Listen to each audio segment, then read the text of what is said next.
Puthja që ndryshoi gjithçka, mbrëmja kishte rënë ngadalë mbi qytet, si një perde e rëndë që mbyllte një skenë të mbushur me tension. Dritat e oborrit ndriçonin fytyrat e tyre, por askush nuk po i shihte vërtet. Të gjithë ishin të zënë me mendimet e veta, me xhelozit, frikrat dhe dëshirat që nuk guxonin t'i thoshin me zë të lartë. Dolce qëndronte pak më larg, me duart në xhepa dhe zemrën që i rrite fort.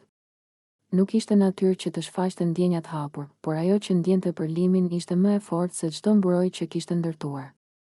Kishte kohë që e ndjente se diçka po ndryshonte mes tyre. Heshtjet ishin bërë më të gjata, shikimet më të thella. Limi ishte aty, përballë tij.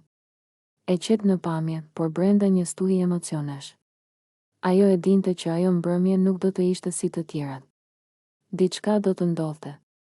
Dhe ndoshta nuk kishte më kthim pas. Alba i shikonte të dy nga afër. Që prej ditës së parë kishte ndjerë një lidhje të veçantë me Limin. Jo domosdoshmërisht dashuri, por një nevojë për ta pasur afër, për të qenë ajo që zgjidhej. Çdo buzëqeshje e Limin ndaj Dolce ishte si një thikë e vogël në zemrën e saj. Ajo përpiqej ta fshite xhelozin, por syt nuk din të gënjejnë. Çfarë po ndodh mes tyre? Mendonte Alba, ndërsa shtrëngonte duart nervozisht. Dolce bëri hapin e parë.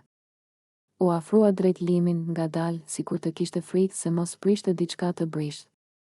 Zëri i tij ishte i ulët, pothuajse i dridhur. Duhet të flasim. Limi ngriti syt dhe e pa drejtë në sy. Në atë moment, bota përreth u zhduk. Nuk kishte më Alba, as drita, as shurma.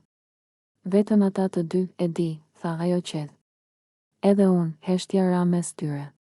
Një heshtje që fliste më shumë se çdo fjalë. Dolce ngriti dorën, sikur të donte ta prekte, por u ndal për një sekondë. Ajo sekondë dukej si një përjetësi. Alba i pa të gjitha. Pa afrimin. Pa shikimin. Pa atë moment që po ndërtohej para syve të saj. Zemra i rahu fort. Frymëmarrja i u bë e rënë. Dhe pastaj ndodhi. Dolce u përkul lehtë dhe buzët e tij prekën ato të Limin.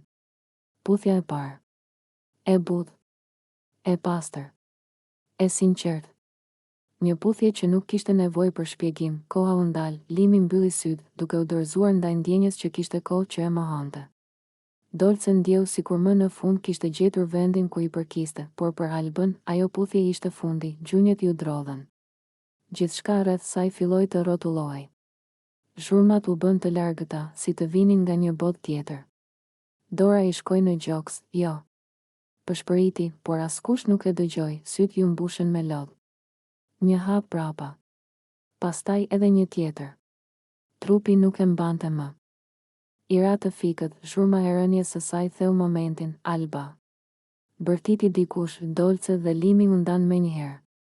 Dolce u kthye i tronditur, ndërsa Limi u zbeh në fytyrë. Zot. Çfarë kemi bërë? Tha ajo me zë të ulët. Të gjithë u mblodhen rreth Albës. Dikush i solli ujë, dikush tjetër thirrri ndihmë. Alba qëndronte e shtrirë, e pafuqishme, me fytyrë të zbehtë dhe buzë të dridhura. Kur hapi syt, pamja e parë që pa ishte Limi. Dhe pas saj, Dolce, lotët i rrëshitën në përfaqe, e pash. Tha me zë të dobët. Gjithçka, heshtje, një heshtje e rëndë, plot faj, ndjenja të pathëna dhe pasojat që sapo kishin filluar. Ajo puthje nuk ishte thjesht një moment dashurie. Ishte një vijë ndarëse. Para dhe pas saj, asgjë nuk do të ishte më njësoj.